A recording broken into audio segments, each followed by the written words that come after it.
This Soonerscoop.com video is streaming in crystal clear 4K resolution on YouTube thanks to Enjoy Vision in Oklahoma City. There can be only one LASIK center for Sooner Scoop, and that's Enjoy Vision. Enjoy Vision. This is where Sooner Scoop LASIKs. Hello and welcome back. Eddie Radosevich, Bob Przybylo here from the Soonerscoop.com studios. It is a Monday, February 17th, and boy, that was terrible. Welcome back to a Hoops Report. I think Oklahoma's going to be looking for a new head coach. We'll get into plenty of that, but at the end of the day, an unbelievable collapse. Oklahoma's up 79-74 with 20 seconds left, and they fouled the fourth three-point shooter of the day. Cam Carter goes bozo in the second half, 24 of his 29 career high. I think we've seen a lot of the stuff that we're going to talk about today is going to be, that's happened before. Maybe not so much this instance, but just an absolute meltdown. And Oklahoma loses to LSU over the weekend to drop them to 3-9 in SEC play. LSU's an awful basketball team. I think that's fair to say.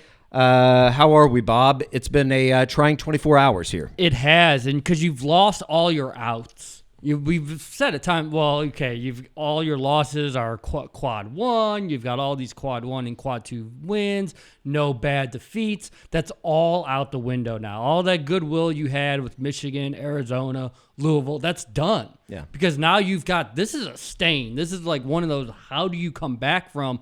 Because even when we're talking about some of the, shaking my head type losses that they've had in the last 4 seasons, usually it's against elite opposition. Sure. And you just couldn't get it done. This was against a team that had lost 7 straight games, had 1 win in the entire conference. You were up 13 in the second half, and somehow you're up 5 with 24 seconds to go, and you lose in regulation. That is hard to fathom. Not to mention you had a 20-10 lead in the first half. Things started out well. Yes. You played pretty well, all things considered. Had a 6-point lead at the intermission. Come back out, build that lead out to 13, and really kind of as bad as you played in the second half, despite just a god-awful night shooting the ball from, especially from behind the arc. Yep. You have an opportunity. You had made a lot of free throws there at the end. You'd put your veteran players into position to win, right? Inbounding the ball, or at least even having the 5-point lead. And then you had a little bit of a meltdown with whatever Jalen Moore did there with fouling, as I said earlier, a 3-point shooter for the 4th time of the game. Yeah, I mean, because they were up 46-33. And then LSU takes a 63-59 lead, and OU fights back. If you're thinking they're packing in and just melt down, that's where I thought it would have happened. Instead, they were able to get it going once again, and they, just one clutch free throw after another. And LSU obviously gave them a whole bunch of chances by missing 13 free throws. And Moore was 8 for 8. Duke Miles was 8 for 8. They were all locked in until this last stretch where, as Porter said, they played not to lose and they weren't aggressive. They weren't confident. And, boy, if you're not aggressive and confident at home against a team like this, what does that mean for the gauntlet that's about to be ahead the next 2 to 3 weeks? We'll get to the trip down to Gainesville, one of the best teams in the country in Florida, coming up on Tuesday. I think that pain should be expected. I think the expectations for this program are at an all-time low. And even walking up the tunnel after the game, Bob, it seemed like that was a arena that was maybe even a coaching staff that kind of knew how big that was to let that thing slip away. Yeah, because, they've been teetering on the last 4 in or the last 4 buys. And honestly, it's something we joked about. The bubble is so terrible this year. I think they're still the last 4 in. They're still in God it willing. somehow. But they obviously, with the stretch that's coming up, some of these bubble teams are about to win, where you feel like there's no confidence that OU is going to, pull off a victory at Texas or beat Missouri, beat Ole Miss. There's nothing to suggest this team's about to turn it around at this moment. And just you could tell when we were talking to Porter in the postgame, that was a different tone. That wasn't the angry tone of Texas. Sure. Where he's like, what, why did we come out so flat? Why did it take so long to get it going? That was, I don't know what else we can do here. I didn't think that I was going to see another college basketball team blow a lead like UConn did earlier on Saturday, up 7 in regulation against Seton Hall. And they did it twice because they were up 4 in overtime and then still blew a lead. And it was all because of inbounding a pass. Who knows what the hell happened there? And then, let alone, we saw it again on Saturday. After the game, what the hell happened? Porter Moser did speak about it. I'm sure there's a lot of people that are taking this in that don't want to hear from Porter Moser, but we'll deliver. This is what he had to say. We were up 5. They called timeout. We're in defensively, we're in what we call a no-jump situation. No matter what, we're not jumping. Contesting a shot on a drive, it's a no-jump situation, and we jumped and fouled a three-point shooter. We fouled, I think, 4 three-point shooters. That's just mental. That's mental. But on the last sequence, when they did hit the 4-point play, we're up 1. We had 1 timeout. We literally went over what we call it's our bypass shooter against the press. And we flashed Jalen, and then we cut. And we cut sideline, cut middle, and have the 3 options. And I was holding it in case we got in trouble. And, with that even later, we got the ball in bounds, and then 3, we just stood. Jalen got trapped, and Duke Fears and Tate were almost on top of each other, and we didn't cut. And I'll take it. And we just got to have some leadership and understanding down the stretch. And we really talked about bypass shooter the last 2 days, late game. We really Jalen knew we had a timeout, and we just got to either take it. It was our jump ball, and we had 1 timeout left, and we can just take it, spread people out, and we just kind of hot potatoed it.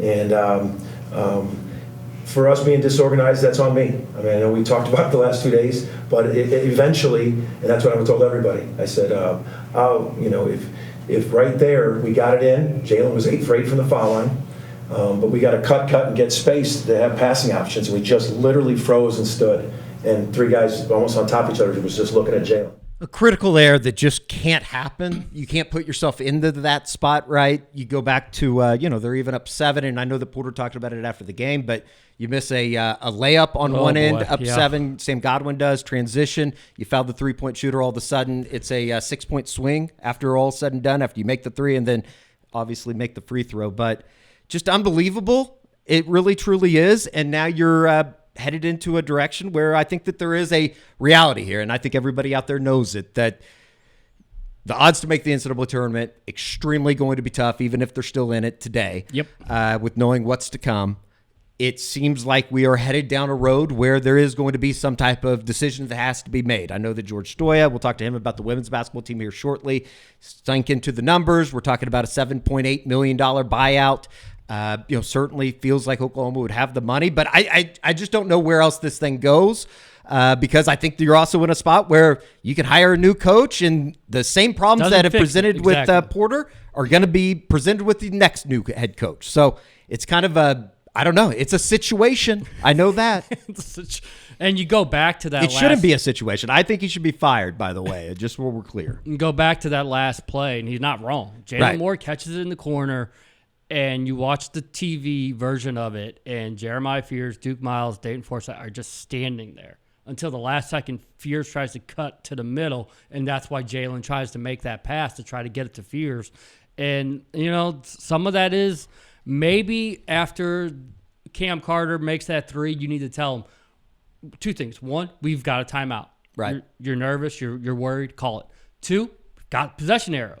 Just be strong with the ball. They can try to tie you up. Just don't move your feet. Don't travel. And just be strong with the ball. Instead, obviously, they do none of those things. And then they just look shell-shocked after the turnover. 100%. And Carter just drives right by Duke. Little resistance there. And you could just hear it in the arena. Even though there were still 8 seconds left, everyone who attended that game knew it was over.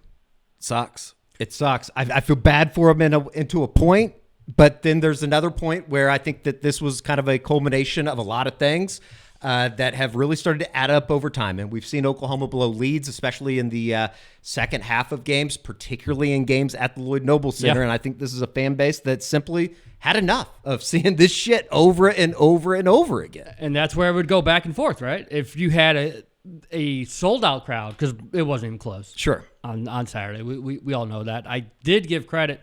The crowd that was there was incredibly loud when OU needed it. When it was down 63 to 59, they started to get as loud as it's been the entire conference season. But there is no home court advantage when it goes for OU. That's just the way it's been, and I think we all know that. And so it's been really tough to juggle because if you don't show up, you don't like the product, like what's causing what, but it's all bad. I think we all know that, and unless some dramatic turnaround happens, because what was interesting about Saturday night was Porter was saying flat out that after he was done talking to us, they were meeting again as a team. Right. So I don't know what come to Jesus type of meeting you could do at this point of the season, 25 games in.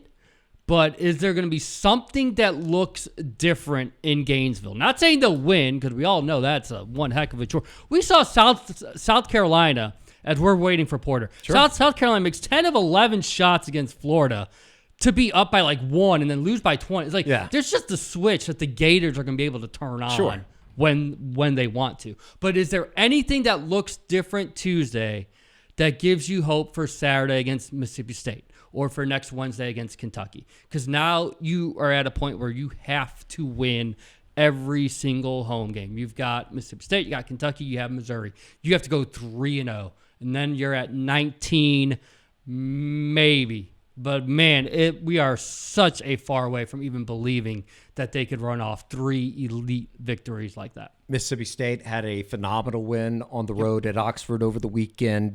Florida, obviously, as you said, beat South Carolina in comeback fashion, kind of beat their ass in the second half. It's very, very rough times right now over at the Lloyd Noble Center, and I get it. I understand the frustration just that is out there, and I think the frustration has boiled over into an anger with a lot of things within the athletic department, and we've talked about it on here. They got to get figured out. They got to get this thing figured out, and obviously they got to figure out what's going to happen here at the end of the season. I know there was a lot of people that wanted him fired by Sunday boarding. They did. I just don't know what a reality is. I don't know, what will that do? I know that I tweeted he should be fired immediately, and I still kind of feel like that. I just don't really know what that answer is going to be. Yeah, I mean, it's going to be a rough stretch here. I think out of all the disappointing parts to me, it's that it's your leaders that made the mistakes. It's really hard to reconcile that, you're telling guys like Jalen Moore and like this, what you've got to do in this moment. Sure. And you're leaning on Duke Miles, who played tremendous until the final 20 seconds, to be the guys that are going to carry you through those type of moments. And instead, it went the opposite way, where they weren't able to be the type of leaders that you need when you need them the most. And let's just say it also. I mean, when you go 3 for 18 on your home court from behind the arc, it's rough. You put yourself in that spot against a bad basketball team, and that's what they did. They weren't able to take advantage of, building the 13-point lead or even building the first half 10-point lead. It seemed like they let them back into the game, and a lot of that had to do because it's undisciplined basketball at times. And for a guy that preaches discipline and within the program and then even on the court, obviously, it just doesn't seem like it's coming. Yeah, that could be a good talk for next week when we mention Ortega coming back to the Lloyd Noble Center and the way Los is playing for Houston. I think that's a little bit of salt in the wound, too, when you see all these guys that have left the program here over the last, really, truly this last year, and specifically those two in Milo Suzon, who had 13 and the come from behind victory, 13 in the second half, game high 19 for Houston, and their win over the weekend in Tucson against Arizona. And then obviously Ortega has been phenomenal for Kentucky, leading them in scoring, and Kentucky's having a really good year, even despite the loss Saturday in Austin. Yeah, it's unbelievable. It's been rough, and you hear Calvin Sampson's comments about Lowe's, about coaching them hard. I mean, I got to believe Porter coached hard. I got to believe Porter's telling Jalen Moore what to do. Is the message getting through? Right. That's when you start to wonder. That's the sign of, oh no, something must change. If the right message is being sent, but it's not connecting, then there's obviously a disconnect. Yeah, it seems like we're all headed in one direction, and one direction that we know is kind of coming. So thanks, Bob. We appreciate it. Coming up, we'll talk to George Stoya, get a recap on the OU women. They won a game. BRB. Welcome back. We bring in George Stoya. What an unbelievable, unfortunate circumstance that was on Saturday.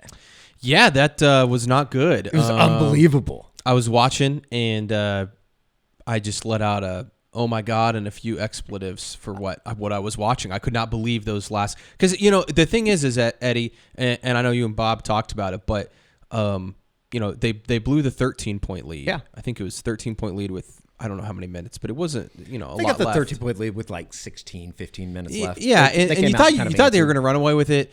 They were able to, get that 5-point lead under a minute or 30 seconds or whatever. You're like, okay, they're going to escape. They still don't look very good, but they're going to get a win. It is what it is. We can go about our weekends without total meltdown. And then, of course, S hit the fan. And Yeah, I've never seen anything like that.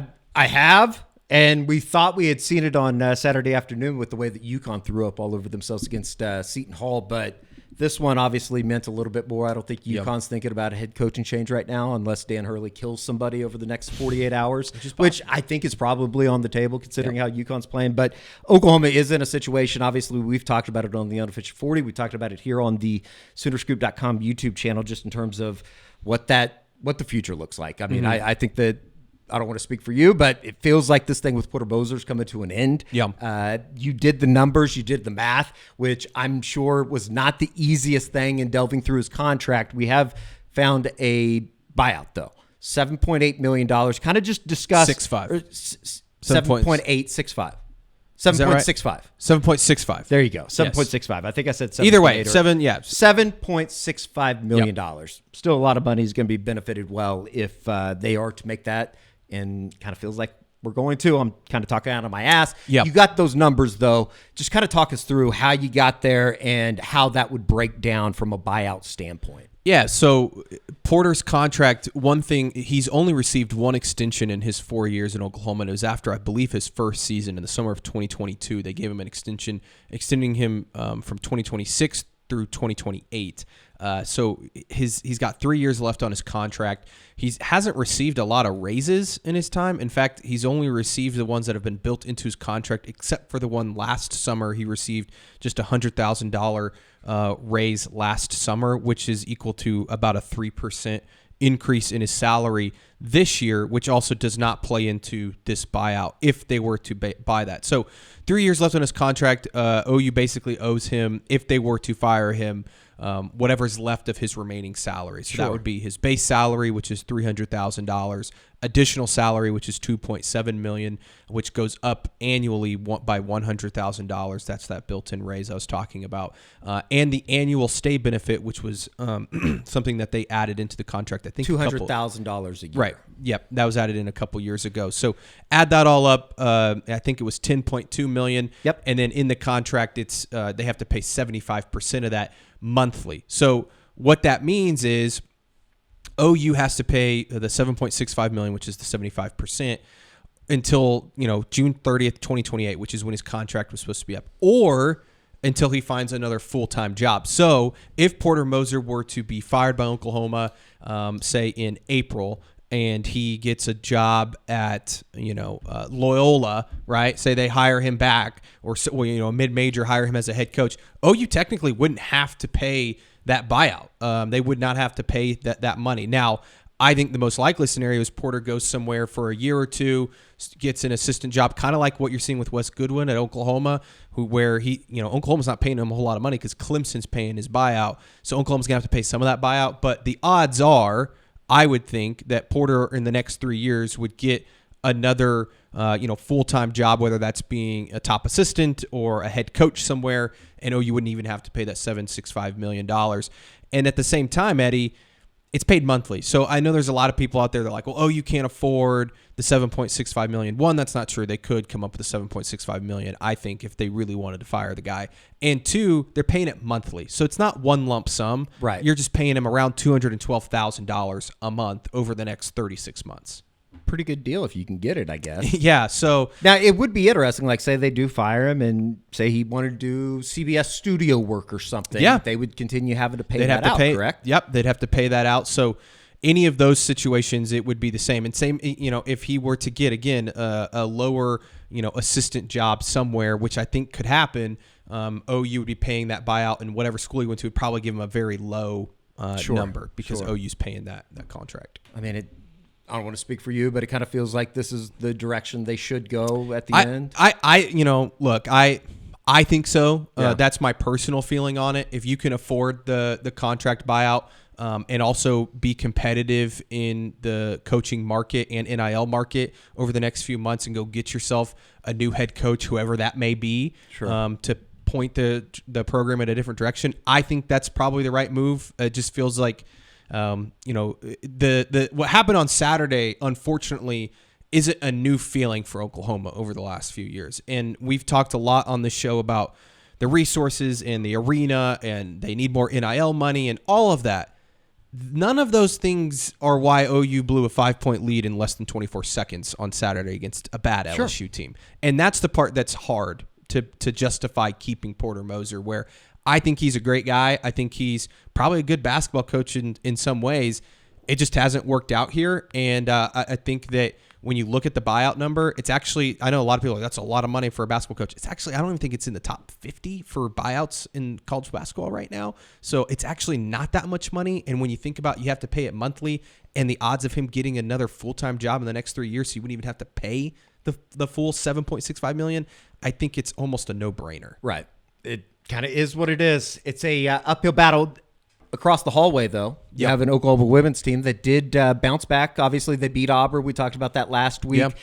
Beat Missouri on Sunday. Good performance, 82-66. It had more so to do with the second half for Oklahoma. Peyton Verhulst leads all scorers with 16 on the afternoon, and then had some chip-ins. And obviously, the big news was Reagan Beers coming back. She plays 26 minutes on Sunday, goes 2 for 6 from the floor, 6 points, 7 rebounds. Good to see her get back, and even better to see Oklahoma get back into the win column yet again as they embark on this back half of the schedule that we've talked about. It should be a little bit easier. Yeah, unlike the men, the OU women have been taking care of business against teams that they should, right? Like their schedule was extremely difficult. They ran a stat yesterday during the game that against teams outside of the top 25 that they played, I think the average margin of victory has been like 23, 27 points, something like that. They've been, other than their loss against Mississippi State early in conference play, they've been really good against lower tier opponents. And I know that they didn't play as well against Auburn, and that was maybe a little too close for comfort. Auburn's starting to play a little bit better, so that might be part of it too. I think that they're starting to find a groove in SEC play. But yeah, they've been playing extremely well. Peyton Verhulst, I think, has been playing pretty under control lately, has been more efficient. I think they only had 14 turnovers against Missouri. That's the lowest they've had this season in SEC play. They're averaging about 21 a game. So you take 7 of those down. What did we say last week? Hey, if you can get down to like 15 turnovers a game, you're a pretty damn good basketball team. So I think that if they can continue that, we'll see. Again, Missouri's not very good. Right. So you expect that. But to go on the road, it's a nice win. They take care of business. You get Reagan Beers back, which I still don't think, we were talking before we came on here, Eddie, she still doesn't look 100% healthy. So you need to get her back healthy. You got 4 games left. So, and it really against Vanderbilt's a good team coming up on Thursday, but not, super great opponents. So I wonder if you do rest her a little bit and try to get her worked back up to 100%. As George said, Oklahoma has Vanderbilt coming to the Lloyd Noble Center on Thursday, 6 o'clock start. You're going to want to slow down Michaela Blakes. I don't know if anybody saw what she did on Sunday. She goes for 55, shot 26 free throws in a win over Auburn. I think she has another 50-point game earlier in the season a couple weeks ago that we talked about. And, I think that this is kind of one of those problems, though, that we've run into. You saw what Kentucky was able to do when somebody went off. Seems like you got to slow down the key role there, right? Yeah, like OU has struggled against top scorers this year. Girls that can really get to the basket and shoot the lights out. They've not been able to slow them down. So I'm interested to see, and especially with the way OU plays, the pace of their offense, it sometimes doesn't allow them to play great defense. And so I wonder if they, change their approach this week defensively. I'm interested to see, who's guarding who in this game. But it's still a game though, Eddie, that Vanderbilt's been good this year. I think they were ranked just a couple of weeks ago, and they've dropped out of the rankings since. But they're a team that I think has one really great player and not much else around her. So this feels like a game that Oklahoma should be able to win. I think that they're top to bottom a better team. And if they want to host, if we want to get into that conversation, was this gonna is a bring game that they up. need to win. I was going to bring it up on Sunday. We did hear from the NCAA Tournament Committee, just as the men did the day before on Saturday. They released the top 16. Oklahoma right now was currently 14th, I believe, 15th. or 15th, I believe, which obviously would still have them in line to host a first and second round in Norman. Yeah, and I think they're in a really good spot. Now, I think they need to maybe probably win the rest of their regular season games, or at least maybe you could afford a loss to a Vanderbilt or Alabama, who Alabama's a pretty good team this year too. But you definitely got to beat Florida. You definitely got to beat Arkansas. They get Arkansas on Sunday, then they turn around and play Florida next week. But I think that they're in a good spot, Eddie, because you look at the teams behind them that didn't make it, and Oklahoma's beaten some of them, like a Tennessee, who's at 16th. I don't know where Michigan ended up is in the rankings right now, but these are teams that they've either beaten or teams that you're like, okay, they don't have the same resume as Oklahoma. And while Oklahoma hasn't beaten the South Carolinas or the Texas or Kentucky, even LSU, who had almost a big win over Texas on the road this past weekend, they have taken care of business against all the other teams.